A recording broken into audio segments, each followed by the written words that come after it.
नारोडी तालुका आंबेगाव येथील विविध विकास कार्यकारी सेवा सोसायटीचे माजी चेअरमन व विद्यमान संचालक तसेच सामाजिक कार्यात सक्रिय असलेले विठ्ठलराव मारुती पिंगळे वय 76 यांचे रविवार दिनांक 4 जानेवारी 2026 रोजी सकाळी 7:30 वाजता दुःखद निधन झाले आहे.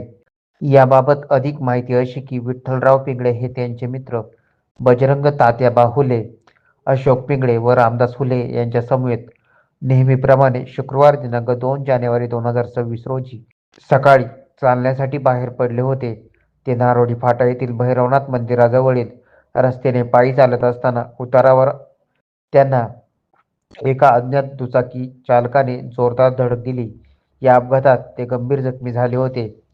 अपघातानंतर त्यांना मंचर येथील खासगी रुग्णालयात उपचारासाठी दाखल करण्यात आले होते. डॉक्टरांकडून त्यांच्यावर उपचार सुरू असतानाच उपचारादरम्यान रविवारी सकाळी त्यांची प्राणज्योत मालवली.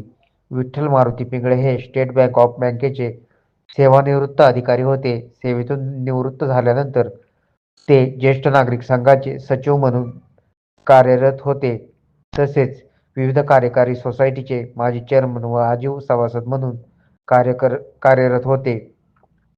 त्यांच्या पाठीमागे पत्नी, 3 मुली, मुलगा, सून, नातू असा परिवार असून त्यांच्या निधनामुळे नारोडी व परिसरात हळहळ व्यक्त होत आहे.